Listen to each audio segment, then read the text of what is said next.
আলহামদুলিল্লাহ, যাবতীয় প্রশংসা এবং গুণগান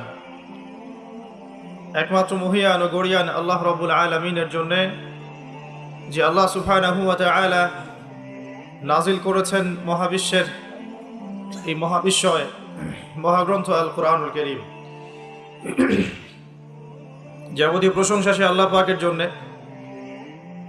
যে আল্লাহ রাব্বুল আলামিন আমাদেরকে মুসলিম পরিবারে জন্মগ্রহণ করার তৌফিক দান করেছেন এবং নবী মুহাম্মদ সাল্লাল্লাহু আলাইহি ওয়াসাল্লামের উম্মত হওয়ার সৌভাগ্য দান করেছেন।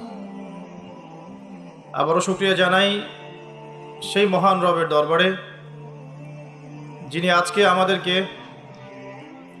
এই শীতের রাতে দিনের কিছু কথা শোনার এবং জানার জন্য একত্রিত করেছেন। সকলে বলি আলহামদুলিল্লাহ। অগণিত অসংখ্য দরুদ এবং সালাত বর্ষিত হোক মহান আল্লাহ প্রেরিত সর্বশেষ নবী এবং চূড়ান্ত নবী, মানবতার মুক্তির দূত মুহাম্মদুর রাসূলুল্লাহ সাল্লাল্লাহু আলাইহি ওয়াসাল্লামের প্রতি। আমরা একবার দরুদ পড়ে নিই। আল্লাহুম্মা সাল্লি আলা মুহাম্মদ ওয়া আলা আলি মুহাম্মদ কামা সাল্লাইতা আলা ইব্রাহিম ওয়া আলা আলি ইব্রাহিম ইন্নাকা হামিদুম মাজিদ।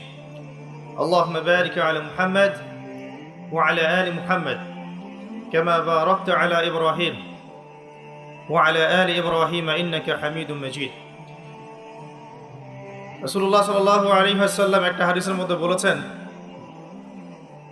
সেই ব্যক্তির জন্য ধ্বংস যার সামনে রাসূলুল্লাহ সাল্লাল্লাহু আলাইহি ওয়াসাল্লামের নাম উচ্চারিত হয়েছে কিন্তু সে রাসূলের নাম শুনে দরুদ পাঠ করেনি। রাসূল বলছেন, সেই ব্যক্তির জন্য ধ্বংস যার সামনে রাসূলের নাম উচ্চারিত হয়েছে কিন্তু নাম শুনে সে দরুদ পাঠ করেনি, সাল্লাল্লাহু আলাইহি ওয়াসাল্লাম বলেনি। আমরা কি ধ্বংস চাই? তাহলে আপনাদের মুখ বন্ধ কেন? বলেন সাল্লাল্লাহু আলাইহি ওয়াসাল্লাম। আর এই হাদিস থেকে একটা শিক্ষা নিয়ে নিতে হবে, যদি রাসূলের নাম শুনে দরুদ না পড়লেই এমন অভিশাপ নেমে আসে, যদি রাসূলের নাম শুনে দরুদ না পড়লেই এমন অভিশাপ নেমে আসে, তাহলে আমরা যদি সারা জীবন রাসূলের আদর্শের খেলাফ চলি, পরকালে নাজাত পাবো কি? আমরা কি হাউজে কাউসারের পানি পাবো? শাফাআত কি পাবো? কবরের উত্তর কি দেয়া যাবে? আল্লাহ রাব্বুল আলামিন সূরা হাশরের 7 নম্বর আয়াতে বলছেন, বা'দা আউযু বিল্লাহি মিনাশ শাইতানির রাজীম ওয়া মা আতাকুমুর রাসূলু ফাখুযুহু। রাসূলুল্লাহ সাল্লাল্লাহু আলাইহি ওয়াসাল্লাম তোমাদেরকে যা দিয়েছেন, মানে যা যা দিয়েছেন, যত কিছু দিয়েছেন, ফাখুযুহু সেটাকে গ্রহণ করো, সেটা রিসিভ করো, গ্রহণ করে নাও।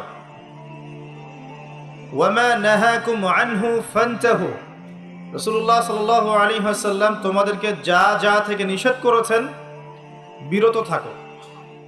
তার মানে রাসূলুল্লাহ সাল্লাল্লাহু আলাইহি ওয়াসাল্লামের সুন্নাহ মোতাবেক জীবন গড়ো, তাহলে ইনশাআল্লাহ তাআলা সফল হওয়া যাবে। কথা ঠিক কিনা?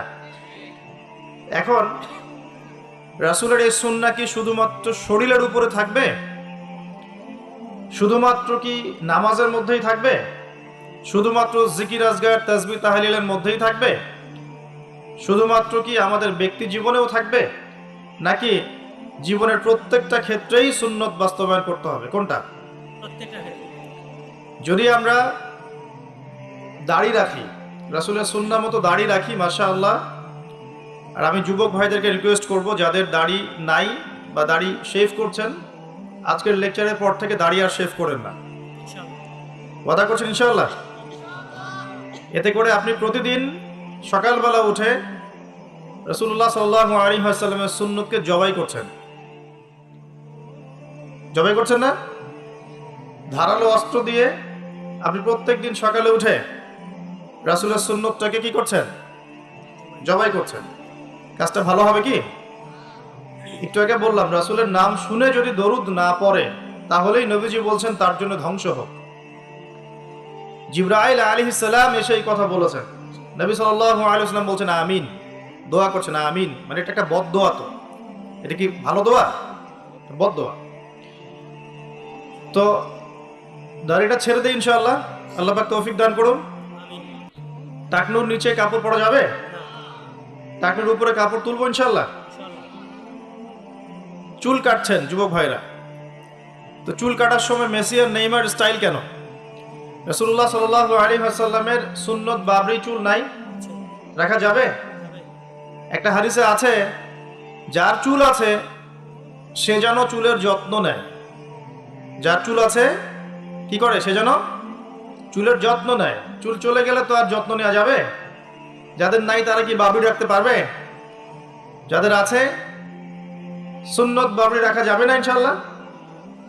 আচ্ছা, সবসময় এটা বাধ্যতামূলক নয় আপনার জন্য, কিন্তু যদি সুযোগ থাকে আপনি রাখতে পারেন।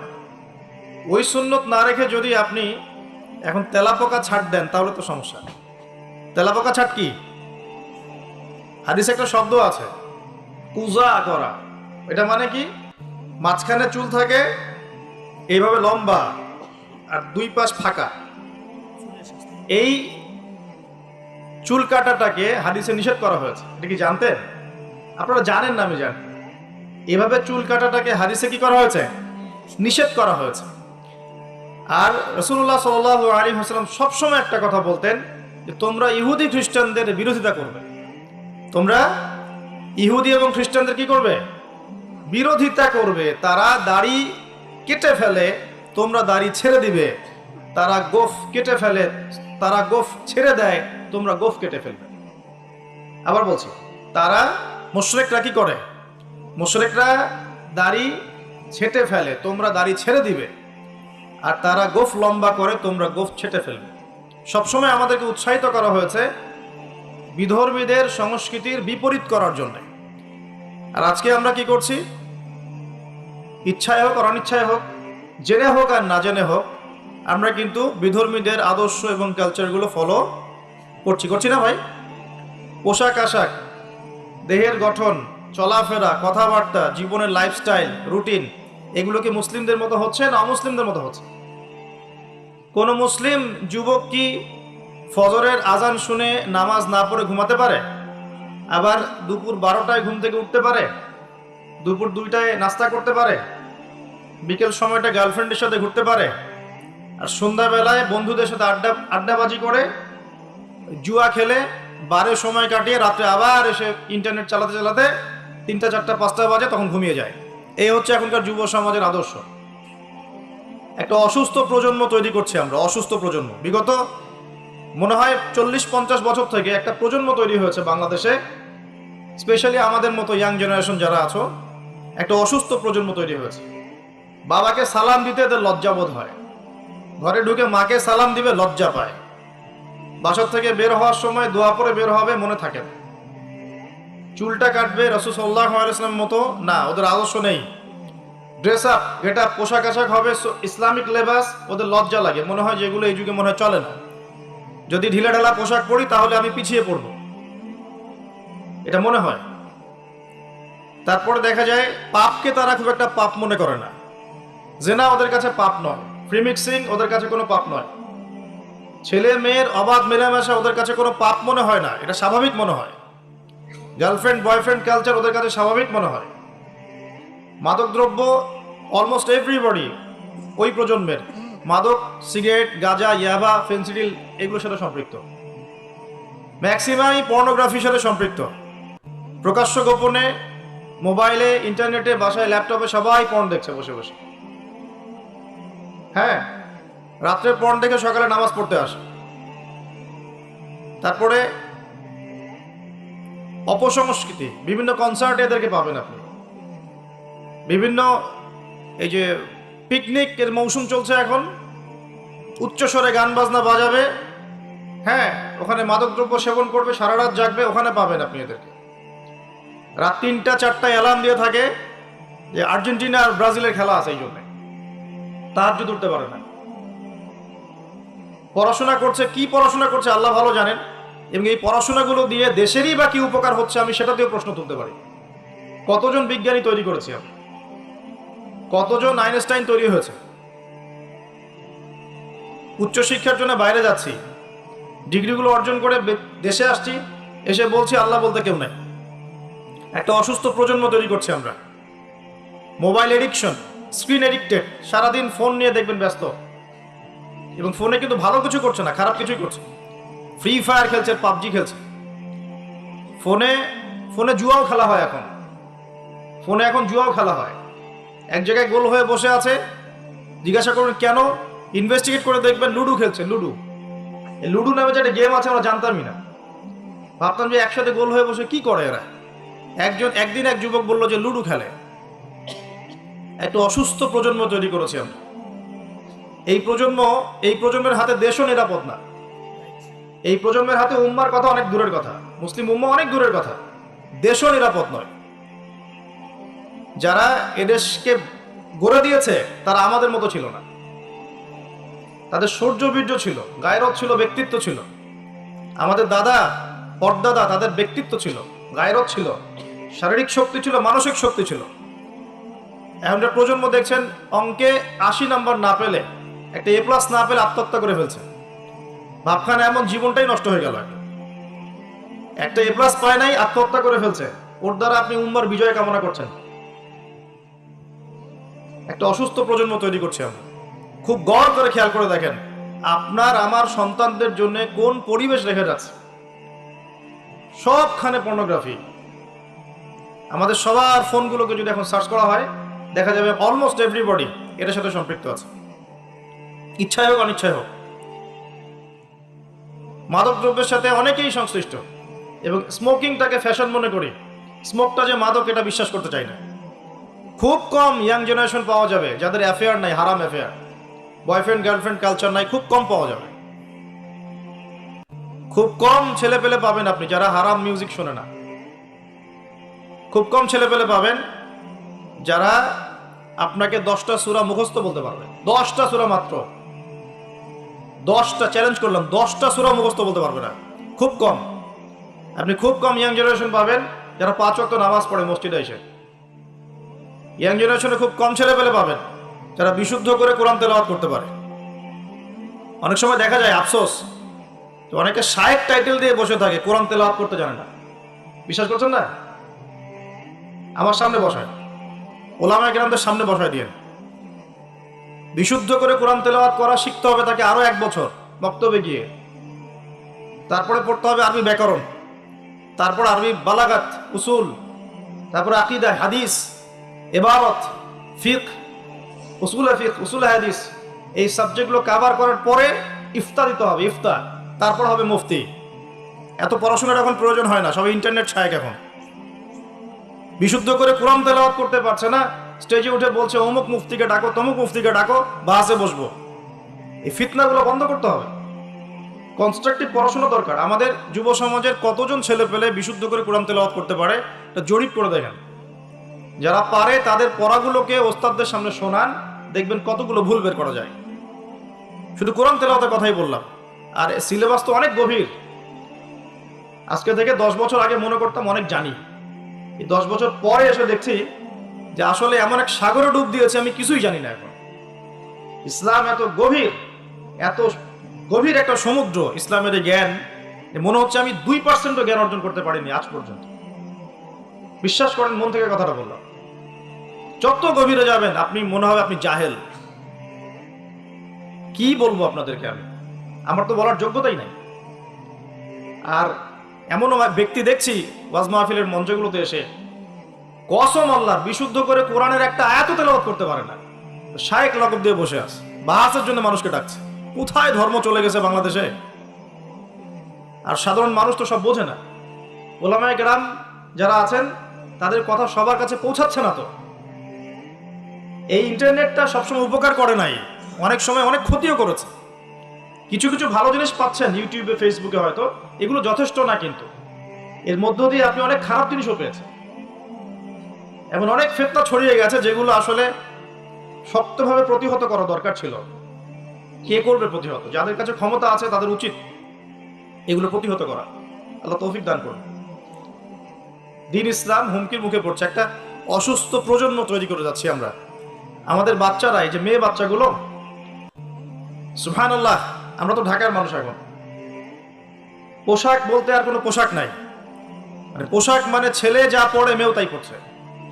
যে কাপড়গুলো বাসায় পরে থাকে ছেলেরা, ছেলে মানুষরা যে কাপড়গুলো বাসায় পরে থাকে সেই কাপড় পরে মেয়েরা বাইরে গিয়ে শপিং করছে, বাইরে গিয়ে। বিশ্বাস করছেন না কথা? যে কাপড়গুলো আমরা বাসায় পরি, জিন্স, এই যে ভিতরের স্যান্ডো গেঞ্জি বলি না, ছোট যে গেঞ্জিটা আমাদের গায়ের সাথে লেগে থাকে, কি বলেন, স্যান্ডো গেঞ্জি বলেন না? হ্যাঁ, এই টাইপের। আর এই শীতকালে আমরা যে একটা ইনার পরি নিচে, যেটা আমরা অনেক সময় খেলাধুলার ক্ষেত্রে ইউজ করে, ভিতরে পরে একটা ইনার বলে। তো এগুলো পরে বাইরে মেয়েরা চলছে। একটা ছেলে মানুষেরই তো লজ্জা লাগে এগুলো পরে করতে। আপনি কি আপনার খালি গা হয়ে বা স্যান্ডো গেঞ্জি পরে বাইরে পাবলিকলি আসতে লজ্জাবোধ করেন না একটু? আপনি অবশ্যই উপরে একটা শার্ট পরেন, অথবা একটা জ্যাকেট পরেন, বা একটা চাদর পরেন, বা একটা পাঞ্জাবি বা জুব্বা পরে আসেন, তাই না? ভিতরের কাপড় পরে মেয়েরা বাইরে ঘুরছে এখন। এই পরিবেশে আপনার মেয়ে যখন যাবে, 5 বছর 10 বছর মনে করেন বাসায় ছিল, ভালো তরবিয়ত দিয়েছেন, এখন বাইরে তো যেতে হবে, স্কুলে যাবে বা মাদ্রাসায় যাবে। ও যখন এই পরিবেশটা দেখবে, ওর কাছে মনে হবে আমি দুঃস্বপ্ন দেখছি। এমনও পোশাক আছে যে পোশাকগুলো পরে ঘুরে বেড়ায় আমাদের বড় বড় শহরের মেয়েরাই, যে পোশাকগুলো পরার পরেও তাদের গায়ের ভিতরের কাঠামো দেখা যায়। এখন এই প্রশ্ন করার, এই অহেতুক প্রশ্ন করার দরকার নাই যে আপনারাও কি তাহলে দেখেন নাকি, এই প্রশ্ন করার দরকার নাই, এটা বেয়াদবি প্রশ্ন। মূল কথা হচ্ছে ঘটনা সত্য কিনা, এটা হচ্ছে কথা। কারণ সবাই চোখ নিয়ে চলাফেরা করে, আর চোখ তো আর আকাশের দিকে উঠায় আপনি হাঁটতে পারবেন না, পারবেন? আর জমিনের দিকে তাকায় তো আপনি হাঁটতে পারবেন না। আপনাকে যেদিকে তাকাইতেই হবে, ডানে বামে, যেদিকে তাকাবেন সেদিকে এগুলো দেখতে পারবেন। এরকম পরিবেশে আমাদের মেয়েরা বড় হচ্ছে। বিশ্বাস করেন, ম্যাক্সিমাম মেয়ে কোরআন বিশুদ্ধ করে তেলাওয়াত করতে পারে না, 5 ওয়াক্ত নামাজ পড়তে জানে না, ওযুর ফরজ কি জানে না। এমনকি এমন কিছু প্রশ্ন আসে আমাদের কাছে অনলাইনে, যে ভাবি যে এত বেসিক প্রশ্ন মানুষ জানে না, এত বেসিক প্রশ্ন। মনে করেন প্রশ্ন করছে যে নামাজে সুবহান রাব্বিয়াল আ'লা এটা বাদ দিয়ে অন্য কোনো তাসবিহ পড়লে হবে কিনা। এটা খুব কমন একটা বেসিক প্রশ্ন না? এর উত্তর কে না জানে? তো কোন জায়গায় আছি দেখেন। একটা সময় ছিল, আমি হিস্ট্রির অনেক গভীর ছাত্র, আন্দালুসিয়া একটা সময় ছিল, ওই সময় প্রত্যেক ঘরে ঘরে একজন করে হাফেজা মেয়ে পাওয়া যেত। হ্যাঁ, ঘরে ঘরে শুধু হাফেজা না, মুহাদ্দিসা মেয়ে পাওয়া যেত। কোনো কোনো ক্ষেত্রে মেয়েরা ফকিহ হয়েছে। এখন দেখবেন বেসিক ওজুর মাসআলা, গোসলের মাসআলা, হ্যাঁ, ফরজ গোসলের মাসআলা, নামাজের ফরজ ওয়াজিব, হায়েজ নেফাসের মাসআলা, এই বেসিক মাসআলাগুলো আমাদের তরুণ প্রজন্ম জানে না। অথচ এদিকে পড়াশোনা করেছে 20 বছর 25 বছর। কোথায় পড়াশোনা করলেন আর কি শিখলেন? আর এত টাকা পয়সা খরচই বা কেন করলেন এর পিছনে? আমরা তো বলছি না যে জেনারেল শিক্ষায় শিক্ষিত হবেন না, কিন্তু ইসলামিক শিক্ষাকে বিসর্জন দিয়ে কি জেনারেল শিক্ষায় শিক্ষিত হতে হবে? ইসলামিক শিক্ষার কোনো দরকার নাই, দুনিয়ায় সবকিছু। আর জেনারেল শিক্ষায় শিক্ষিত হয়ে আপনি কি সত্যি আপনার শিক্ষা দিয়ে দেশ এবং জাতির খেদমত করছেন, নাকি একটা সার্টিফিকেটের জন্য আপনি দৌড়াচ্ছেন? নিজের মনকে, বিবেককে প্রশ্ন করবেন সততার সাথে, আয়নার সামনে দাঁড়িয়ে, সত্যি কি আপনি আপনার জ্ঞান দিয়ে সমাজের কোনো খেদমত করেছেন কিনা, নাকি আপনি জ্ঞানটা অর্জন করতে চাচ্ছেন শুধুমাত্র একটা সার্টিফিকেট অর্জন করা, সার্টিফিকেট দিয়ে একটা জব না হলে বিয়ে হবে না, বিয়ে না হলে মেয়ে দিবে না, মেয়ে না দিলে আমি তো জীবনে কিছুই করতে পারবো না। এই তো জীবন চক্রটা তো এমনিই চলছে। তরুণ প্রজন্মকে আমি প্রথমে রিকোয়েস্ট করবো যে একটা আয়াত দিয়ে আলোচনা শুরু করেছি। প্রিয় ভাইয়েরা এবং বোনেরা, আল্লাহ পাক বলেছেন ওয়ামা আতাকুমুর রাসূলু ফাখুযু। আল্লাহর আদেশ এটা, যখন আল্লাহ পাক কোনো আদেশ করেন সেটা কিন্তু ফরজ হয়ে যায়। আল্লাহর আদেশ কি হয়? আল্লাহ যখন কোনো আদেশ করেন সেটা কি হয়? ফরজ। আল্লাহ পাক বলেছেন ওয়ামা আতাকুমুর রাসূল ফাখুযু।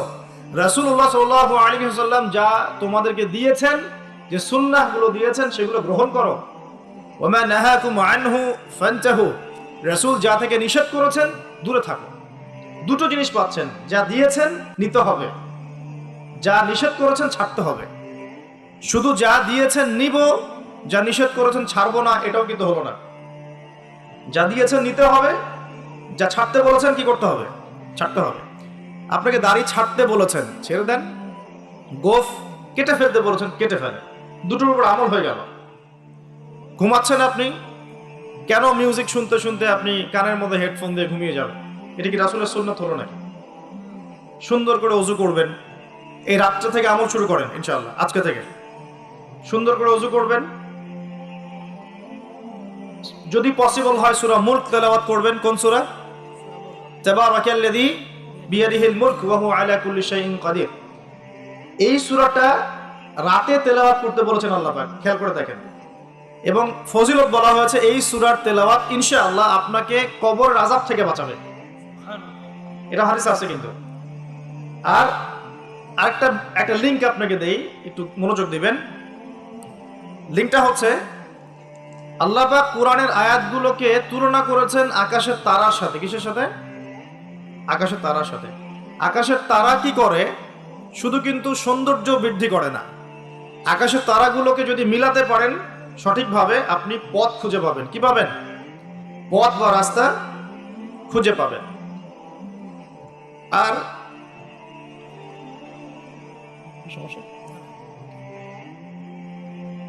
যদি আপনি কোরআনের আয়াতগুলোকে মিলাতে পারেন, আকাশের তারা মিলালে যেমন পথ খুঁজে পাবেন, ঠিক একইভাবে কোরআনের আয়াতগুলোকে যদি মিলাতে পারেন তাহলে আপনি হেদায়েত খুঁজে পাবেন ইনশাআল্লাহ। তাহলে এখানে একটা মিল আছে না? এখন সূরা মুলক আল্লাহ রাতে তেলাওয়াত করতে বলছেন, আর রাতের বেলায় আপনি আকাশের তারা খুঁজে পাবেন। মিল পাচ্ছেন? আরো একটা মিল বলে দেই, সূরা মুলকের মধ্যে আল্লাহ পাক বলেছেন আকাশের তারা দেখতে। কি বলেছেন? আকাশের তারা তাকাতে বলেছেন। আকাশের দিকে তাকাও, আল্লাহর নিদর্শনগুলোর দিকে তাকাও, আসমানের তারাগুলোর দিকে তাকাও, দেখো এই সৃষ্টির মধ্যে তুমি কোনো রকম খুঁত খুঁজে পাও কিনা, কোনো ত্রুটি খুঁজে পাও কিনা। পাওয়া যাবে? তোমার দৃষ্টি বারবার ব্যর্থ হয়ে ফিরে আসবে, কিন্তু কোনো ত্রুটি তুমি খুঁজে পাবে না।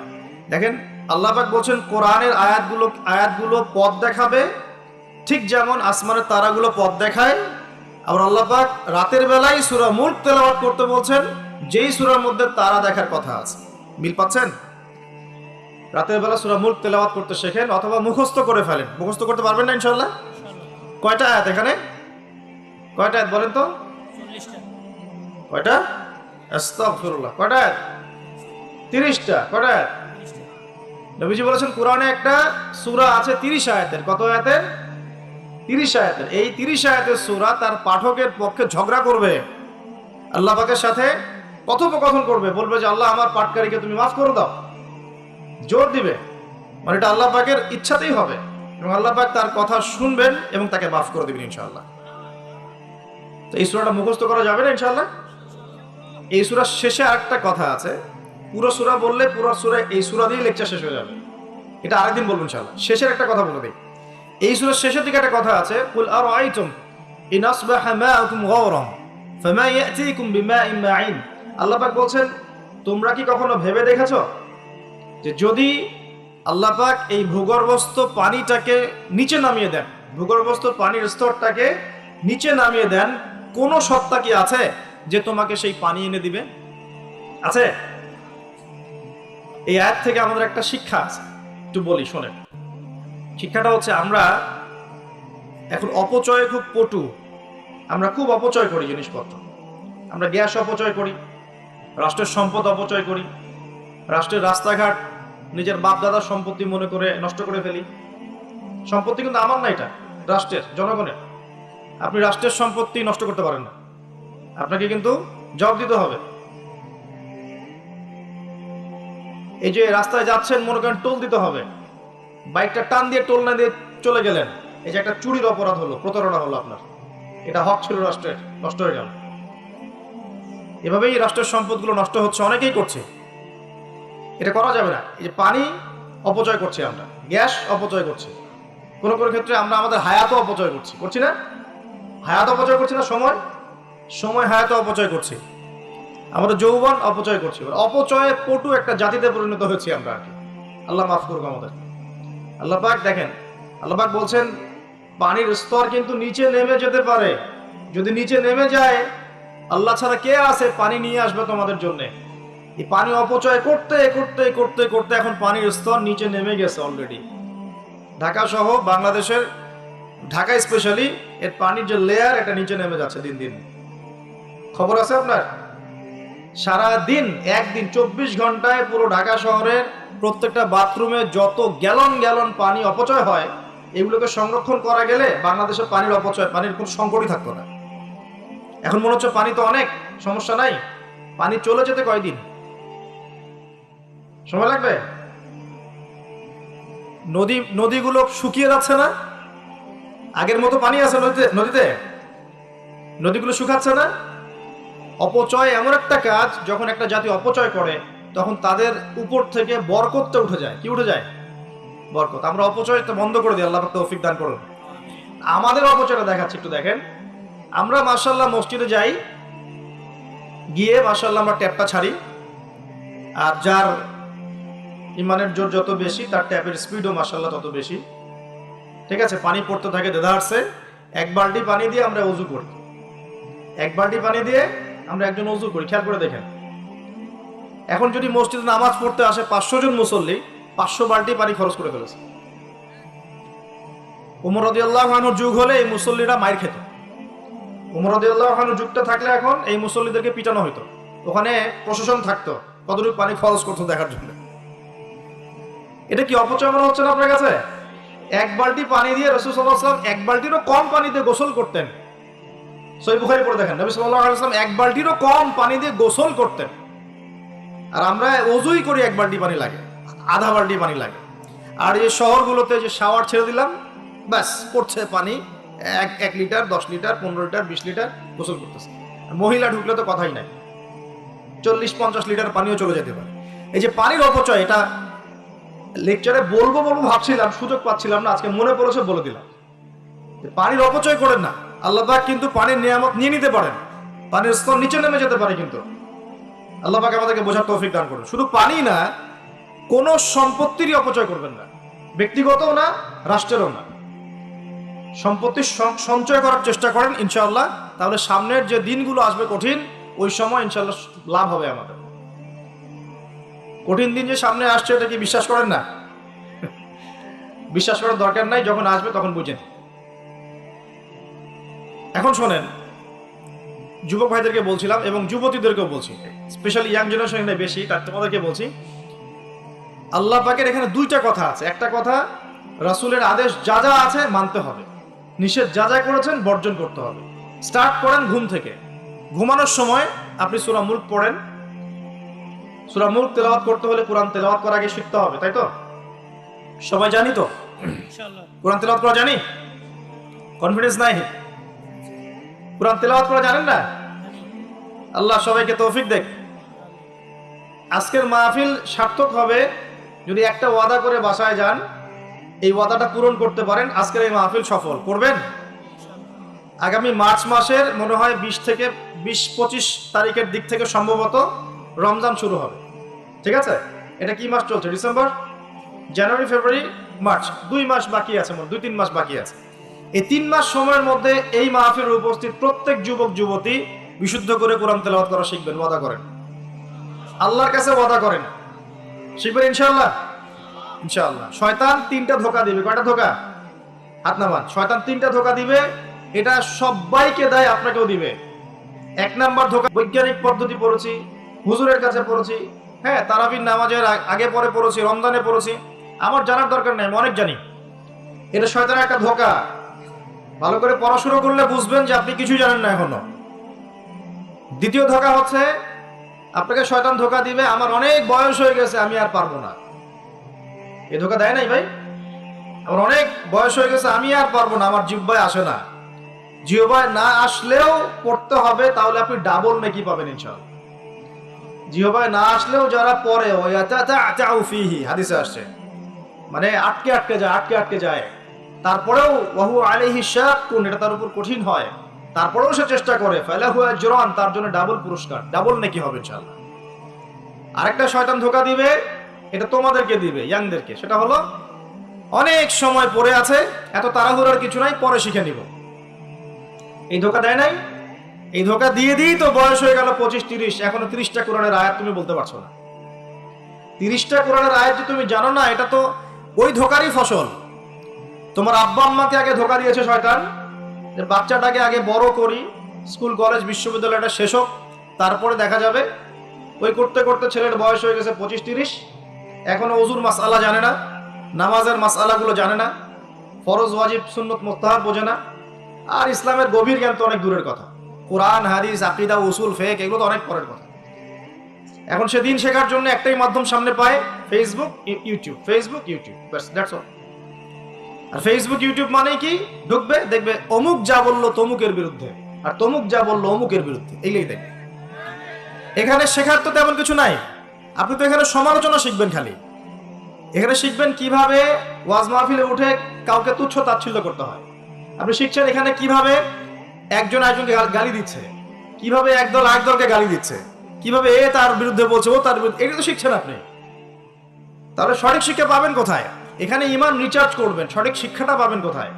আপনাকে তো আলেম ওলামার কাছে সোহবতে যেতে হবে তো, এবং সিলেবাস ভিত্তিক পড়াশোনা করতে হবে তো। নাহলে শুধু এই ইন্টারনেটে ঢুকলে আপনি বিভ্রান্ত হয়ে যাবেন। ইন্টারনেট একটা ফিতনার জায়গা এখন, এটাকে মাধ্যম বানাতে পারেন আপনি, আপনি সহযোগী মাধ্যম বানাতে পারেন, কিন্তু একমাত্র মাধ্যম বানালেই সমস্যা আছে, আপনি শেষ, তখন সমস্যা হয়ে যাবে আপনার। এই কথাগুলো আমাদের বাস্তব জীবনের উপলব্ধি থেকে বলছি, ইনশাআল্লাহ আপনার জীবনে ফায়দা দিবে ইনশাআল্লাহ। প্রিয় যুবক ভাইরা, এই 3টা ধোঁকা থেকে বেঁচে থাকবেন। রাত্রেবেলা কি তেলাওয়াত করবেন তাহলে? কোন সূরা? সূরা মুলক। আচ্ছা, ফজিলত কি কি ফজিলত? ইনশাআল্লাহ আপনাকে আল্লাহ রাব্বুল আলামিন এই সূরা তেলাওয়াতের বরকতে, এর ওসিলা ইনশাআল্লাহ কবরের আযাব থেকে বাঁচাবেন ইনশাআল্লাহ তাআলা। কবরের আযাব সত্য না মিথ্যা? চোখে দেখা যায়? কোন পরীক্ষাগারে প্রমাণ করা যায়? তাহলে পশ্চিমারা যে বলে যে পরীক্ষা নিরীক্ষা পর্যবেক্ষণ ছাড়া কোনো জ্ঞান নেওয়া যাবে না, তাহলে কি হবে? এই যে শিক্ষা ব্যবস্থা দাঁড়িয়ে আছে এখনকার এই দর্শনের উপরে, পরীক্ষা নিরীক্ষা পর্যবেক্ষণ চাক্ষুষ না দেখা পর্যন্ত কিছু বিশ্বাস করি না। যদি বিশ্বাস করেন তখন আপনাকে বলবে ধর্মান্ধ এই ব্যক্তি। কি বলবে? কথা বোঝেন না আমার? হ্যাঁ, ওদের ফিলোসফি অফ এডুকেশন, মানে আমরা বলি এটাকে এপিস্টিমোলজি, আমাদের ফিলোসফিতে বলতো এপিস্টিমোলজি, মানে জ্ঞান তত্ত্ব। এই শব্দের অর্থ হচ্ছে কি?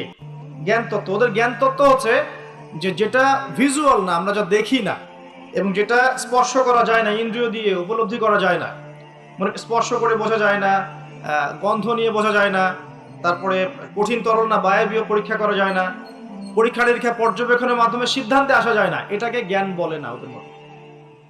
যদি এটাকে এই সিঁড়িগুলো উত্তরানো যায় তখন সেটা জ্ঞান, ওদের দর্শন এটা। তাহলে এখন কবর আযাবটাকে আপনি কি করবেন? এখন কবর আযাব নাই, তাহলে এখন তো আপনাকে আল্লাহ পাকের কথায় বিশ্বাস করতে হচ্ছে না, গায়েবে বিশ্বাস করতে হচ্ছে। তাহলে এখন আপনি যখন গায়েবে বিশ্বাস করতে যাবেন, ওরাই আপনাকে তোকমা দিয়ে দিবে তো ধর্মান্ধ, এবং ওয়ার্ল্ড আপনাকে আক্রমণ করবে তখন। যেমন মুসলিমদেরকে এখন আক্রমণ করছে না এগুলো দিয়ে, এগুলো এমনি এমনি আসে নাই, এটা পরিকল্পিত। আপনার ভিত্তিটাকে নড়িয়ে দিবে। তাই তো আসলেই তো আল্লাহকে তো দেখি না, ফেরেশতা তো দেখি না, জিন জাতিকে তো দেখি নাই, আত্মা তো দেখি না, কবর আযাব তো দেখি না, কেন বিশ্বাস করবো তাহলে? এই জন্য দেখবেন একটা প্রজন্ম তৈরি হয়েছে এখন, ওরা বলে যে আমি তো আল্লাহ কোরআন এগুলো তো খুব একটা বিশ্বাস করি না, কারণ আমি তো দেখি না। নাউযুবিল্লাহ। আছে না এমন লোকজন আশপাশে আপনার? এদের সংখ্যা বাড়ছে না কমছে? দিন দিন বাড়ছে। হয়তো আপনার কাছে মনে হচ্ছে যে এদের সংখ্যা হয়তো বেশি না, কিন্তু দিন দিন বাড়ছে। একটা তথ্য দিয়ে যে আপনাদেরকে এখানে শোনেন, বিগত 100 বছরে, কত বছরে? বিগত 100 বছরে বিশ্বের 3টা দর্শন খুব চলেছে। কয়টা দর্শন? 3টা। একটা হচ্ছে এলিমিনেশন, ওরা বলে কি এলিমিনেশন, মানে কনসেপ্ট অফ গড, মানে আল্লাহর বিশ্বাসটাকে সরিয়ে দেয়া, এটাকে এলিমিনেট করা। দেখবেন পশ্চিমারা সহ এই উন্নত সভ্যতা, সো কল্ড উন্নত সভ্যতারে কিন্তু আল্লাহ বিশ্বাস করে না, তারা নাস্তিকতার আদর্শ ছড়িয়ে দিচ্ছে, কিন্তু তারা বিজ্ঞানে বিশ্বাস করে, আল্লাহ বিশ্বাস করে না। কিন্তু হ্যাঁ, বিজ্ঞান যদি বলে কবরের আযাব বলে কিছু আছে, ওরা বিশ্বাস করবে, অবশ্যই বিশ্বাস করবে। কিন্তু আল্লাহ যদি বলেন কবরের শাস্তি আছে, তারা বিশ্বাস করবে না। আমার কথা বোঝাতে পারছি? আচ্ছা, এটা একটা। 2 নম্বর হচ্ছে ম্যাটেরিয়ালিজম, মানে বস্তুবাদিতা, মানে মানুষকে দুনিয়া, খাও দাও ফুর্তি করো, ব্যাংক ব্যালেন্স, টাকা পয়সা, জমি জমা, স্ট্যাটাস, এইটুকুর মধ্যে সীমাবদ্ধ করেছে। চিন্তাগুলোকে এর মধ্যে সীমাবদ্ধ করেছে। পরকালের জীবন, ওইখানে জবাবদিহিতা, আল্লাহর সামনে দাঁড়ানো, এগুলো বাতিল, এগুলো পড়ে। মানুষকে দুনিয়ার দিকে ফোকাস করেছে। দেখেন না এখন ফ্লাইওভারে দাঁড়াবেন, দেখবেন মানুষ ছুটছে, সারাদিন ছুটছে। কিসের পিছনে? পরকাল, দুনিয়ার পিছনে। অল্প কিছু মানুষ আছে যারা একটু ধর্মান্ধ টাইপের নাকি, তারা ছোটে ধর্মের দিকে। আরেকটা আছে 3 নাম্বার, এটা হলো চ্যালেঞ্জ এগেইনস্ট রিলিজন, মানে ধর্মের বিরুদ্ধে চ্যালেঞ্জ উত্থাপন করা, যে ধর্মের এটা কেন, ধর্মের ওইটা কেন, হ্যাঁ মুসলিমদের মধ্যে পর্দা কেন, চুরি করলে চোরের হাত কেন কাটতে হবে, বর্বর একটা বিষয়। তারপরে ইসলামে বহু বিবাহ কেন, ঠিক আছে, তারপরে বিয়ের এক্স্যাক্ট কোনো বয়স নাই কেন, মানে এই যে কনসেপ্ট থ্রো করছে না, এগুলো চ্যালেঞ্জ, রিলিজিয়নকে চ্যালেঞ্জ করা, এই দর্শনটা ছড়িয়ে দেওয়া হয়েছে বিগত 100 বছরে। এই তথ্যটা আপনাকে জানিয়ে দিলাম, ইনশাআল্লাহ আপনাদের স্টাডির ক্ষেত্রে কাজে দিবে। প্রিয় ভাইরা, পরিবেশটা নষ্ট করবেন না, যাদের কোনো হাজত আছে পিছন দিক দিয়ে চলে যান।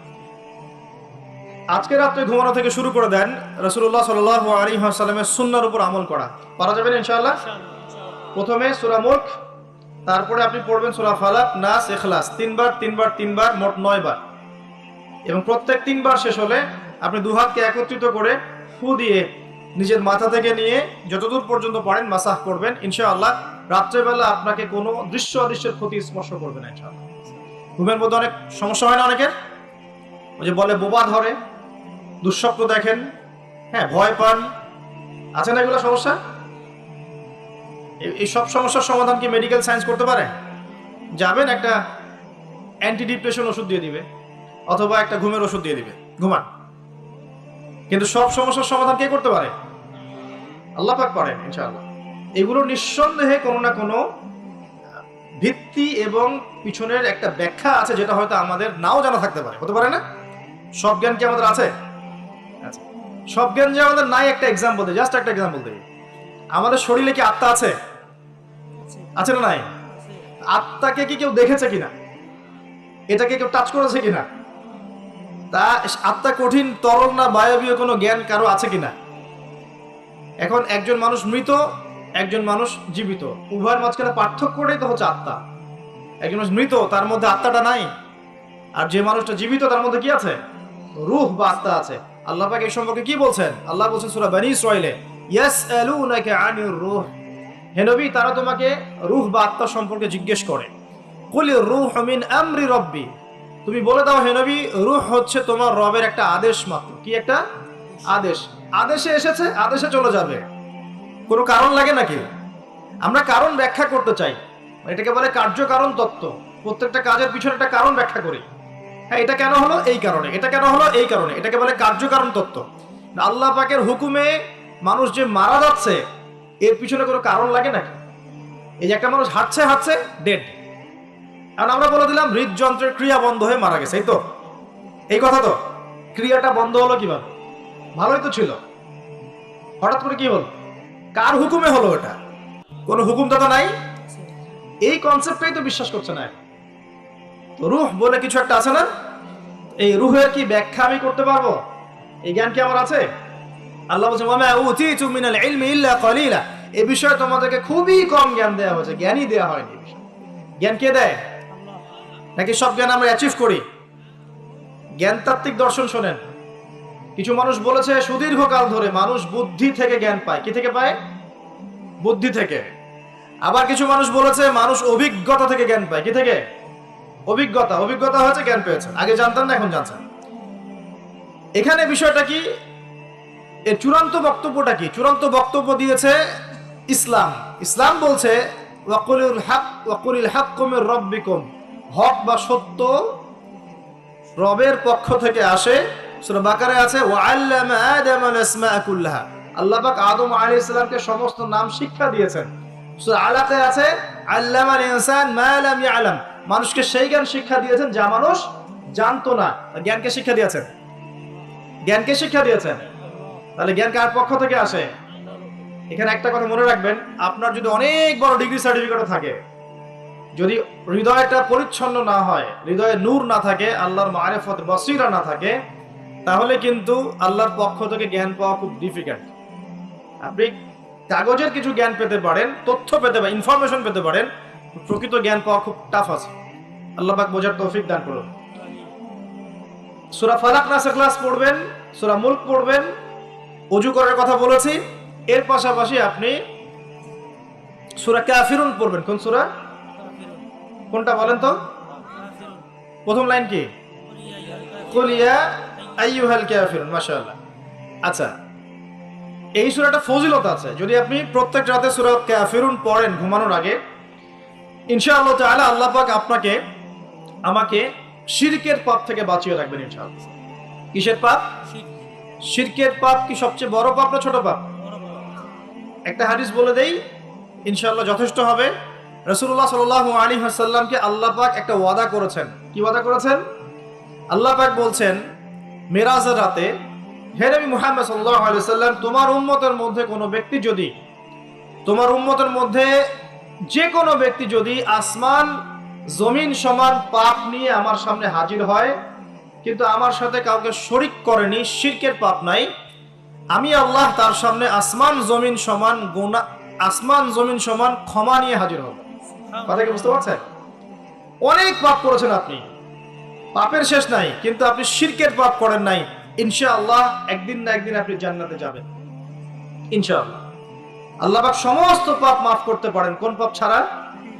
শিরক। হ্যাঁ, তওবা করলে এখনই মাফ করতে পারেন ইনশাআল্লাহ। তো এই শিরকের পাপ থেকে আপনাকে বাঁচাবে কোন সূরা? সূরা কাফিরুন। তেলাওয়াত করেন, দেখবেন শিরক আপনি চিনে ফেলবেন ইনশাআল্লাহ, সেখান থেকে আপনি দূরে থাকতে পারবেন ইনশাআল্লাহ। আর শিরক থেকে বাঁচার জন্য একটা কিতাব আমি সাজেস্ট করেছি অনেকবার, কিতাবুত তাওহীদ। কোন কিতাব? কিতাবুত তাওহীদের শারাহ বা ব্যাখ্যা আছে, অনেকগুলো প্রকাশনা থেকে বের হয়েছে, কিনতে পারেন। বাংলায় অনুবাদ করা আছে, বইটা পড়তে পারেন। তবে বইটা একটু কঠিন, অনেকে হয়তো বুঝতে পারবেন না সবকিছু। যেটাই বুঝবেন না, স্থানীয় বড় আলেম যিনি আছেন, হকপন্থী আলেম, তার কাছে গিয়ে জিজ্ঞাসা করবেন। একা একা পণ্ডিত হতে যাবেন না, একা একা পণ্ডিত হয়ে গেলে সমস্যা। ওই যে এক শ্রেণী বের হয়ে গেছে যে কোরআন মানলেই হবে, হাদিস মানার কোনো দরকার নেই, আছে না? হ্যাঁ, এই যে বেশি পণ্ডিত এখানে কোরআনের দলিলকে অগ্রাহ্য করলো। আল্লাহ যে বলছেন রাসূল যা দিয়েছেন নাও, রাসূলের দেওয়াগুলো পাবো কোথায়? রাসূল যা দিয়েছেন সেগুলো কি কোরআনে আছে নাকি? রাসূল যেগুলো দিয়েছেন ওগুলো কোথায় আছে? রাসূল যেগুলো থেকে নিষেধ করেছেন ওগুলো কোরআনে আছে নাকি? রাসূল যেগুলো নিষেধ করেছেন কোথায় আছে? তাহলে এই অংশটুকু বাদ দিয়ে কোরআন মানা যাবে নাকি? তার মানে হচ্ছে আমি কোরআনটাই তো মানলাম না, তাহলে আমি কোরআনটাই মানিনি আসলে। তো এই যে সমস্যা, নিজে বেশি পণ্ডিত হতে গেলে প্রবলেম আছে। ওলামায়ে কেরামের সাথে সম্পর্ক রাখতে হবে। আর কোন ওলামায়ে কেরামের সাথে সম্পর্ক রাখবেন? যাদের সকালের ফতোয়া দুপুরের একটা পিটানিতে রাত্রে চেঞ্জ হয়ে যায়। সকালে একটা ফতোয়া দিয়েছে, ওই ফতোয়া দেওয়ার কারণে দুপুরে একটা মাইর খাইছে, রাত্রেবেলা সেই ফতোয়া চেঞ্জ, হকপন্থী হয়ে গেল। এমন বহু আছে, মানে এমন কিছু মতাদর্শ নিয়ে চলে যেগুলো নিয়ে চললে জীবনে কোনো বাধা বিপত্তির অবকাশ নাই। সারা জীবন দাওয়াতি কাজ করেই যাবে, কেউ একটু শব্দও করবে না তার বিরুদ্ধে। রাসূলুল্লাহ সাল্লাল্লাহু আলাইহি ওয়াসাল্লামকে 23 বছরে এত মার খেতে হইলো কেন তাহলে? আমাকে একটা প্রশ্নের উত্তর দেন। লা ইলাহা ইল্লাল্লাহ এর দাওয়াত তো নবী সাল্লাল্লাহু আলাইহি ওয়াসাল্লামও দিয়েছেন, আর আমিও দিচ্ছি, আপনিও দিচ্ছেন। তো রাসূলুল্লাহ সাল্লাল্লাহু আলাইহি ওয়াসাল্লামের উপরে এত বাধা বিপত্তি, নির্যাতন, নিপীড়ন নেমে আসে, আর আপনার ঘরে এত এত এত অর্থ সম্পদ করিয়ে আসতেছে, ঘটনাটা কোথায়? তাহলে এই লা ইলাহা ইল্লাল্লাহ গুলোর মধ্যে নিশ্চয়ই পার্থক্য দেখা যাচ্ছে। কথা মানে বোঝেন না? যেই লা ইলাহা ইল্লাল্লাহ এর দাওয়াত দেওয়ার জন্য নবী সাল্লাল্লাহু আলাইহি ওয়াসাল্লামকে গালি খেতে হয়েছে 15টা। কয়টা বলেন? 15টা গালি খেতে হয়েছে। আর রাহিবুল মাকতুম বই পড়ে দেখেন, যেই লা ইলাহা ইল্লাল্লাহ এর দাওয়াত দেওয়ার কারণে রাসূলকে 16 বার হত্যা করার চেষ্টা করা হয়েছে। কতবার? পড়েন, সিরাতের বই পাবেন। মক্কা বিজয়ের সময়, তাওয়াফ করার সময়ও তাকে হত্যার চেষ্টা করা হয়েছে। যেই লা ইলাহা ইল্লাল্লাহ দাওয়াত দেওয়ার জন্য নবী সাল্লাল্লাহু আলাইহি ওয়াসাল্লামের ঘাড়ে উটের নাড়ি ভুঁড়ি চাপিয়ে দেওয়া হয়েছে, দেশান্তরিত করা হয়েছে। তায়েফের মানুষ ইটপাটকেল নিক্ষেপ করেছে, রক্ত ঝরেছে। সেই একই লা ইলাহা ইল্লাল্লাহ এর দাওয়াত দেওয়ার পরে আমার ঘরে বিলিয়ন বিলিয়ন ডলার আসতেছে। সমস্যা কোথায়? তাহলে সমস্যা কোন জায়গায়? নিঃসন্দেহে উভয় লা ইলাহা ইল্লাল্লাহ এর মধ্যে পার্থক্য আছে। হ্যাঁ, আমি এমন লা ইলাহা ইল্লাল্লাহ এর দাওয়াত দিচ্ছি যে দাওয়াত দিলে কোনো সমস্যা নাই, আমি সব তরকারিতেই চলবো, পার পেয়ে যাবো ইনশাআল্লাহ। আর যদি হকপন্থী লা ইলাহা ইল্লাল্লাহ এর দাওয়াত দিতে যান, তাহলে সমস্যা আছে। আল্লাহ রাব্বুল আলামিন আমাদেরকে সৎ কাজের আদেশের সাথে সাথে অসৎ কাজে নিষেধ করার তৌফিক দান করুন। আমিন। বিশ্বাস করেন, নবী সাল্লাল্লাহু আলাইহি ওয়াসাল্লাম যদি সারা জীবন বলতেন সুবহানাল্লাহ পড়লে এত নেকি হয়, আলহামদুলিল্লাহ পড়লে এত নেকি হয়, আল্লাহু আকবার পড়লে এত নেকি হয়, কোনো সমস্যা হওয়ার কথা ছিল না। নবী সাল্লাল্লাহু আলাইহি ওয়াসাল্লামকে প্রস্তাব দেওয়া হচ্ছে, তুমি যে আল্লাহর ইবাদত করো সেই আল্লাহর ইবাদত আমরা করব, পাশাপাশি আমরা আমাদের লাত উজ্জা মানাতেরও ইবাদত করব। হবে কি? নবী সাল্লাল্লাহু আলাইহি ওয়াসাল্লাম বলছেন, জি না, হবে না। কুলু লা ইলাহা ইল্লাল্লাহ তুফলিহুন। লা ইলাহা ইল্লাল্লাহ বলে সমস্ত বাতিল ইলাহকে অ্যাভয়েড করতে হবে, এলিমিনেট করতে হবে, তারপর হবে মুসলিম। এখন আপনি 5 ওয়াক্ত নামাজও পড়বেন মাশাআল্লাহ, এদিকে সুদও খাবেন, আপনি রমজান মাসে সাওমও রাখবেন মাশাআল্লাহ, আপনি ঘুষও নেবেন, আপনি এদিকে দান সদকাও করবেন, আবার যাকাতও দিবেন না, এদিকে মাশাআল্লাহ আপনি তাহাজ্জুদ পড়বেন, পর্দা মানবেন না, হ্যাঁ, এদিকে আপনি তাসবিহ তাহলিল করছেন, হজ উমরা করছেন বছর বছর, এদিকে দুর্নীতিও করবেন, অন্যের সম্পদ আত্মসাৎও করবেন। এই লা ইলাহা ইল্লাল্লাহ তো আল্লাহর রাসূল শিখান নাই, শিখাইছেন? উদখুলু ফিস সিলমি কাফা মানে কি? তোমরা পরিপূর্ণরূপে ইসলামে কি করো? প্রবেশ করো। এখন ইসলামে পরিপূর্ণ প্রবেশ মানে কি? নামাজও পড়বেন, সুদও খাবেন, আর এদিকে রোজাও রাখবেন, ঘুষও খাবেন, এদিকে হজ উমরা করবেন, বোনের সম্পত্তি মেরে খাবেন। এগুলো কি লা ইলাহা ইল্লাল্লাহ শিক্ষা? মনে রাখবেন, লা ইলাহা ইল্লাল্লাহ এর হকপন্থী ওলামায়ে কেরাম যারা, সোহবতে গিয়ে পড়ে দিন শিখবেন ইনশাআল্লাহ। পারবেন না? এটা চেনার জন্য আপনাকে এত কষ্ট করতে হবে না, এত কষ্টের প্রয়োজন নাই। খালি দেখবেন যে কাদের দাওয়াতে বাধা বিপত্তি নেমে আসে আর কাদের আসে না। এতটুকু চোখ কান খোলা রাখলেই বুঝতে পারবেন ইনশাআল্লাহ আযজা ওয়া জাল্লা। এই জন্য একজন মজলুম বলেছিলেন যে তাকে মৃত্যুর সময় বলা হচ্ছে কালিমা পড়েন। কি পড়েন? কালিমা পড়েন। সে বলছে যে আমাকে কোন কালিমা পড়তে বলছে? যে কালিমা তোমরা পড়ছো সেই কালিমা পড়ার পর তোমাদের রুটি রুজির ব্যবস্থা হচ্ছে, আর আমি যে কালিমাটা পড়েছি এই কালিমার জন্য তুমি এসেছো আমার গলায় আজকে ফাঁসির কাষ্ঠ ঝোলাও। এই হচ্ছে অবস্থা। প্রিয় ভাইরা, দুনিয়ার জীবনটা চূড়ান্ত নয়, এখানে সফল হতে হলে একটা আয়াতেই যথেষ্ট আপনার জন্য। আজকে রাসূল যা দিয়েছেন নিয়ে নেন, যা দেন নাই ছেড়ে দেন, যা নিষেধ করেছেন ছেড়ে দেন, ব্যাস, আর কিচ্ছু করতে হবে না। ঘুমানো থেকে শুরু করেছে আপনার জন্য, আমি একটু গুছিয়ে দিব আপনাকে সারাদিন, তারপর শেষ করে দিব ইনশাআল্লাহ। এবার আপনি ডান পাশে কাত হচ্ছেন, হয়ে বলবেন আল্লাহুম্মা বিইসমিকা আমুতু ওয়া আহইয়া। তার আগে যদি সম্ভব হয় 33 বার সুবহানাল্লাহ, 33 বার আলহামদুলিল্লাহ, 34 বার আল্লাহু আকবার পড়ে আপনি ঘুমিয়ে যান। এখন যদি আপনি 6 ঘন্টা বা 8 ঘন্টা ঘুমিয়ে থাকেন, প্রত্যেক সেকেন্ডে আপনি নেকি পাবেন ইনশাআল্লাহ। কেন নেকি পাবেন? কারণ আপনি আপনার আদর্শ মতো ঘুমান নাই, আপনি রাসূলুল্লাহ সাল্লাল্লাহু আলাইহি ওয়াসাল্লামের আদর্শ মতো ঘুমিয়েছেন, মুহাম্মদুর রাসূলুল্লাহর উপর আমল করেছেন। মুহাম্মদুর রাসূলুল্লাহ মানে কি? প্রতিটা কাজ করতে হবে কার তরিকায়? রাসূলুল্লাহ। এটা বোঝেন। লা ইলাহা ইল্লাল্লাহ মানে কি?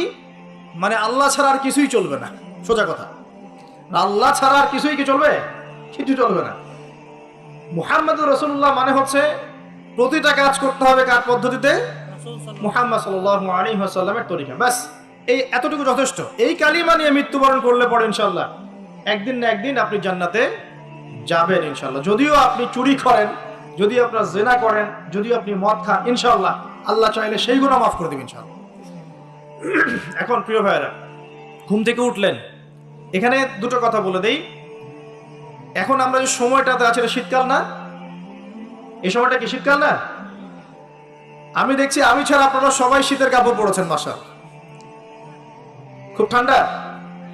যুব সমাজের এত ঠান্ডা লাগে কেন? এই বয়সে এত ঠান্ডা লাগে কেন? এখন তো রক্ত গরম থাকার কথা নাকি? ঠান্ডা লাগে খুব? তাহলে তো সমস্যা। আচ্ছা, এটা তো শীতকাল চলছে নাকি? শীতকাল সম্পর্কে দুটো কথা বলে দিয়ে আপনার উপকার হবে ইনশাআল্লাহ, আমাদের উপকার হবে ইনশাআল্লাহ। একটা হাদিসে আসছে শীতকালটা হচ্ছে মুমিনদের জন্য গনিমত। মুমিনদের জন্য কি গনিমত? মানে হচ্ছে একটা সম্পদ, যে সম্পদটা যুদ্ধ করে লব্ধ করতে হয়, কিন্তু এখানে কোনো যুদ্ধের প্রয়োজনই হচ্ছে না। গনিমত, উপহার, গিফট। কিরকম? শীতকালে রাতটা হয় লম্বা, রাত কি হয়? লম্বা হয় না? এতে করে সারা রাত আপনি অনেক ইবাদত করতে পারবেন। আর দিনটা হয় ছোট, দিনটা ছোট হয় না? এতে করে আপনি দিনের বেলা সওম বা রোজা রাখতে পারবেন। শীতকাল আসলেই সাহাবীরা বলতেন আহলান সাহলান, শীতকালকে বলতেন আহলান সাহলান, শীতকাল তুমি এসেছো আলহামদুলিল্লাহ। এখন রাত্রেবেলা হে কোরআনওয়ালারা তোমরা উঠে যাও এবং কোরআন তেলাওয়াত করতে থাকো, এবং দিনের বেলা তোমরা সওম পালন করতে থাকো আলহামদুলিল্লাহ। তো শীতের রাতটা কাজে লাগাতে পারি না আমরা? রাতের একটা অংশ ঘুমিয়ে যাবেন, শেষ অংশে উঠে তাহাজ্জুদ পড়বেন এবং কোরআন তেলাওয়াত করবেন এবং আল্লাহর কাছে হাত তুলে দোয়া করবেন। ইনশাআল্লাহ শেষ অংশে, রাতের শেষ অংশে আপনি যে দোয়াই করবেন, আপনার রিজিক যদি হালাল হয় ইনশাআল্লাহ কবুল হয়ে যাবে। শীতকালকে কাজে লাগা। আবার দিনটা হয় ছোট, তাই দিনের বেলা আপনি সওম বা রোজা রাখতে পারবেন। আল্লাহ পাক তৌফিক দান করুন। শীতকাল সম্পর্কে একটা এরকম বর্ণনা আছে, যখন কঠিন শীত আসবে তখন ওই শীতটা থেকে একটা আশ্রয় প্রার্থনা করতে হয় আল্লাহর কাছে, আল্লাহ এই কঠিন শীত থেকে আমাকে বাঁচাও। কারণ কি জানেন? কারণ হচ্ছে জাহান্নাম বছরে 2টা নিঃশ্বাস ছাড়ে। কয়টা নিঃশ্বাস? একটা নিঃশ্বাস গ্রীষ্মকালে যখন প্রচন্ড দাবদাহ চলে, ওইটা হচ্ছে জাহান্নামের নিঃশ্বাসের ফসল। ওই প্রভাবে পৃথিবীতে এরকম দাবদাহ চলে। এই সায়েন্স বিশ্বাস করবে? করবে না। ওর বিশ্বাসের আমার যায় আসে না। আল্লাহ পাক বলেছেন সত্য, রাসূল বলেছেন সত্য। আরেকটা হচ্ছে শীতকালে যখন প্রচন্ড ঠান্ডা, তখন শীতকালে জাহান্নামের এমন একটা জায়গা আছে যেটা কিন্তু শীতল জায়গা। জাহান্নামের পুরো জায়গাটাই কিন্তু আগুন নয়, এমনও জায়গা আছে যেটা কি খুব শীতল। ওই শীতল অংশ শ্বাস ছাড়লে এই যে পৃথিবীতে সেই এই শীতের একটা প্রভাব চলে আসে, প্রচন্ড ঠান্ডার শৈত্য প্রভাব চলে আসে। এটা হয়তো অনেকে বিশ্বাস করবে না, ভুল মনে করবে যে ধর্মান্ধ কথাবার্তা। হাদিসে আছে নবী সাল্লাল্লাহু আলাইহি ওয়াসাল্লাম বলেছেন, কে সত্যবাদী? এই পুরো সভ্যতা না রাসূল সাল্লাল্লাহু আলাইহি ওয়াসাল্লাম? এই বিশ্বের সমস্ত মানুষ সত্যবাদী বেশি না আল্লাহ রাসূল বেশি সত্যবাদী? বাস, আর কোনো দরকার আছে কথা? শীতকালটা কাজে লাগাই। এই শীতকালে আমি একটা আমল বলে দিই প্রিয় ভাইরা। শীতকালে নবী সাল্লাল্লাহু আলাইহি ওয়াসাল্লাম এই যে তাহাজ্জুদ পড়তে উৎসাহিত করেছেন, সওম রাখতে উৎসাহিত করেছেন, এবং সাহাবীরা কোরআন তেলাওয়াত করতে উৎসাহিত করেছেন। একটা হাদিসে আছে তিনটা কাজ মানুষের গোনার একটা বড় বড় অংশকে মিটিয়ে দিবে। 1 নম্বর কাজ হচ্ছে সংকটকালীন অবস্থায় দান। মানে আপনার দান করার এখন সামর্থ্য খুব কম, টাকা পয়সার টানা হেঁচড়া আছে, এখন আপনি দান করছেন, এই দানের বিনিময়ে আল্লাহ পাক গুনাহ আপনার মাফ করে দিবেন ইনশাআল্লাহ। 2 নম্বরটা হচ্ছে যে কঠিন গরম পড়েছে, এই গরমের দিনে আপনি রোজা রেখেছেন, তৃষ্ণার্ত থেকেছেন, এই গরমে রোজা রাখার কারণে আপনার গুনাহ মাফ হয়ে যাবে ইনশাআল্লাহ। আরেকটা কাজ হচ্ছে প্রচন্ড শীতকাল, এই যে এখন শীতকাল পড়ছে, এই শীতকালে আপনি ঠান্ডা পানিতে ওযু করছেন কষ্ট করে, এই ওযুর বদৌলতে আপনার গুনাহগুলো মাফ হয়ে যাবে ইনশাআল্লাহ। এই 3টা কাজ শীতকালে পাওয়া যাচ্ছে না? 3 নম্বর কাজটা শীতকালে পাওয়া যাচ্ছে না, যে শীতের সময় পূর্ণাঙ্গ রূপে ওযু করলে আপনার গুনাহগুলো মাফ হয়ে যাবে ইনশাআল্লাহ। তো শীতকালে মাশাআল্লাহ আমাদের ওয়াজ মাহফিলগুলো হবে, ওয়াজ মাহফিলগুলোতে অ্যাটেন্ড করবেন, ঈমান রিচার্জ করবেন, রাতের বেলা তাহাজ্জুদ পড়বেন ইনশাআল্লাহ। তাড়াতাড়ি ঘুমিয়ে যাবেন যাতে করে শেষ রাতে আপনি উঠতে পারেন। রাতটা লম্বা হবে, একটা অংশে কোরআন তেলাওয়াত করবেন, একটা অংশে দোয়া করবেন ইনশাআল্লাহ তাআলা। আল্লাহ পাক দুনিয়া আখিরাতের যত হাজত আপনার পূর্ণ করে দিবেন ইনশাআল্লাহ। আর দিনের বেলা সম্ভব হলে সওম রাখবেন। আরেকটা কাজ আমাদের করা উচিত, এটা আমি মাহফিলের মাধ্যমে অ্যানাউন্স করছি, আমাদের উচিত শীতকালে আশপাশে যে দরিদ্র শীতার্থ মানুষগুলো আছে, স্পেশালি গ্রামাঞ্চলে, দেশের উত্তরাঞ্চলে কিন্তু প্রচুর শীত পড়ে, এরকম বিভিন্ন অঞ্চলে কিন্তু প্রচুর শীতার্থ মানুষ আছেন। এই শীতার্থ মানুষদের জন্য সামর্থ্যবানদের উচিত হবে শীত বস্ত্রের ব্যবস্থা করা। কম্বল হোক, অন্যান্য গরম কাপড় হোক, এগুলোর ব্যবস্থা করে বিভিন্ন ফাউন্ডেশন বা সংগঠন বা পলিটিক্যাল অ্যাসোসিয়েশন বা মসজিদ মাদ্রাসা এগুলোর উদ্যোগে এই শীত বস্ত্রগুলো মানুষের মাঝে বিতরণ করার চেষ্টা করতে হবে ইনশাআল্লাহ তাআলা। পারা যাবে না ইনশাআল্লাহ? আমরাও নিয়াত করছি ইনশাআল্লাহ এই শীতে আমরা পুরো বাংলাদেশ ব্যাপী আমাদের সামর্থ্য অনুযায়ী মানুষের সাদাকাগুলোকে কালেক্ট করে আমরা শীত বস্ত্র বিতরণ করবো ইনশাআল্লাহ তাআলা। এবং আমরা রিকোয়েস্ট করবো আপনাদের দানের হাতটাকে প্রশস্ত করতে। তবে মনে রাখবেন, কখনো যদি দেখেন যে আমার নামে বা আমাদের ফেসবুক আইডি ইউজ করে, পোস্টকে ইউজ করে কেউ দান সদকা চাচ্ছে, এনশিওর না হওয়া পর্যন্ত কেউ দান করবেন না। এরকম প্রচুর প্রতারক ফ্রড বের হয়েছে যারা আমাদের নাম ইউজ করে কিন্তু মানুষের কাছে টাকা পয়সা চাওয়ার চেষ্টা করছে। আমি কখনো মানুষের সামনে এভাবে কোনো প্রজেক্টের জন্য টাকা পয়সা চাই না। যদি চাই এইভাবে জনসমক্ষে এসে বলবো যে এই প্রজেক্টের জন্য চাচ্ছি।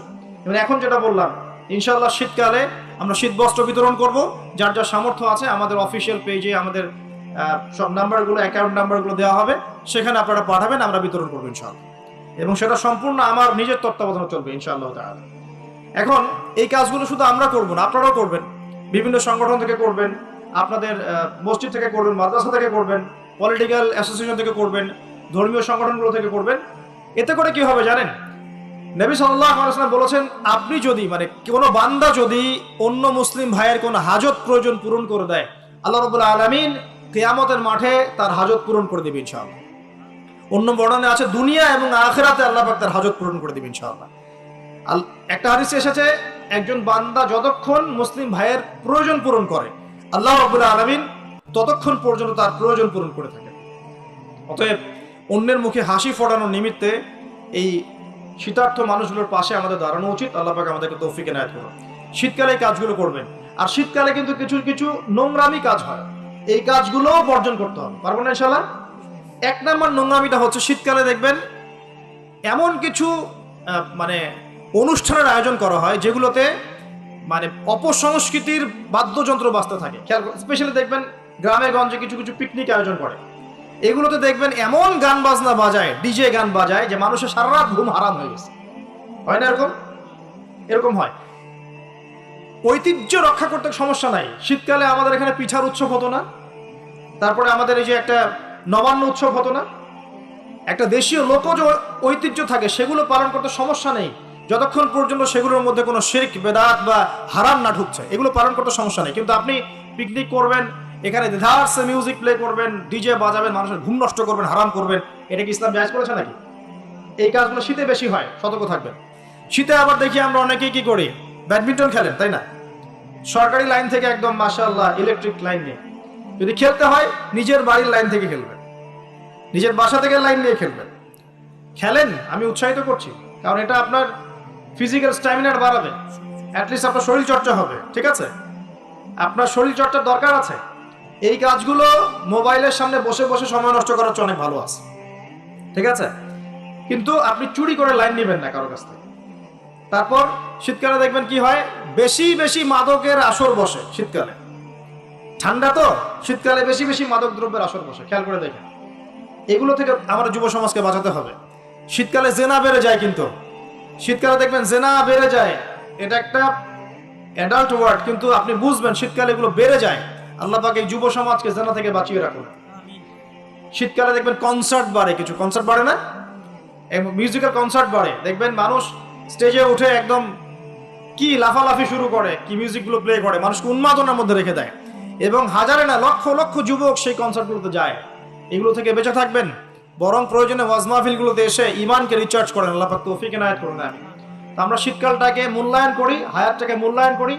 ইনশাআল্লাহ তাআলা এই শীত আমাদের জীবনে বরকত নিয়ে আসবে ইনশাআল্লাহ, এবং আল্লাহ রাব্বুল আলামিন এর ওসিলে আমাদের গুনাহগুলো মাফ করবেন, বেশি বেশি নেক আমলের তৌফিক দিবেন, যাতে করে পরকালটা সুন্দর হয় ইনশাআল্লাহ। আল্লাহ রাব্বুল আলামিন সবাইকে তৌফিক এনায়েত করুন, আমিন।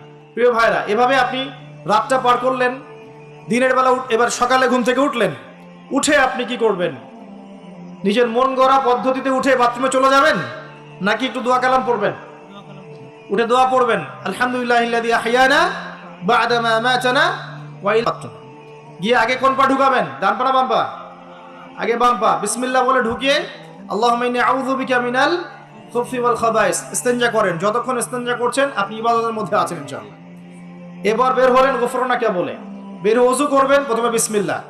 ওযু ধীর স্থির ভাবে করবেন। আরো যে বললাম, খুব বেশি পানি ইউজ করার দরকার নাই, পানির স্পিডটা কম রাখবেন, পানি অপচয় করবেন না। দেখেন, ওযু যদি বিশুদ্ধ না হয় নামাজ কি বিশুদ্ধ হবে? ওযুতে যদি আপনি 1 বালতি পানি শেষ করেন তাহলে তো হলো না কিছু। ওযুতে পরিমাণ মতো পানি ইউজ করেন, তারপরে ওযু শেষে কালিমা শাহাদা পড়লে আপনার জন্য জান্নাতের দরজাগুলো খুলে যাবে ইনশাআল্লাহ। এবার মিসওয়াক করলেন, ওযু শেষে, ওযুতেও মিসওয়াক করতে পারেন, শেষেও করতে পারেন। এবার আপনি পায়ে হেঁটে হেঁটে নামাজে যাচ্ছেন, নামাজে যাওয়ার সময় বাসা থেকে বের হবেন, এমনি এমনি বের হবেন না দোয়া পড়বেন? কোন দোয়া পড়বেন? বিসমিল্লাহি তাওয়াক্কালতু আলাল্লাহি ওয়ালা হাওলা ওয়ালা কুওয়াতা ইল্লা বিল্লাহ। বাস, বের হওয়ার সাথে সাথেই একজন ফেরেশতা আপনার সাথে চলে আসবে ইনশাআল্লাহ, শয়তান দূরে চলে যাবে। এবার পায়ে হেঁটে হেঁটে আপনি মসজিদ যাচ্ছেন, প্রত্যেক পদক্ষেপে হাঁটছেন, একটা করে পা ফেলছেন, একটা গুনাহ মাফ, একটা করে পা ফেলছেন, একটা নেকি লেখা হচ্ছে। আর কি চাই বলেন? আল্লাহ পাক রহমত দিচ্ছেন, মর্যাদা বাড়াচ্ছেন। এই সময় একটা দোয়া পড়তে পারেন, আমি শিখিয়ে দিই। এই দোয়াগুলো সব হিসনুল মুসলিম বইয়ের মধ্যে আছে। প্রিয় ভাই, সবগুলো দোয়া মুখস্থ করে ফেলেন। সারা জীবনে কত কিছু মুখস্থ করলেন, আমি ফখর করছি না, কিন্তু আমি বিশ্বাস করেন, এই মুহূর্তে যদি বাংলাদেশের সব দোয়ার বইও না থাকে, মুখস্থ একটা পুরা হিসনুল মুসলিম লিখে দিতে পারবো ইনশাআল্লাহ। পুরা বইটা মুখস্থ করে ফেলবেন ইনশাআল্লাহ। পারা যাবে না? যদি ইসলাম তো এমনই, পৃথিবীতে যদি কোনো কোরআনের কপিস এখন না থাকে, এরকম কপিস, এরকম লক্ষ লক্ষ হাফেজ, কোটি কোটি হাফেজে কোরআন আছেন, আগামীকাল হওয়ার আগেই, সূর্য ওঠার আগেই কোরআন লেখা শেষ হয়ে যাবে।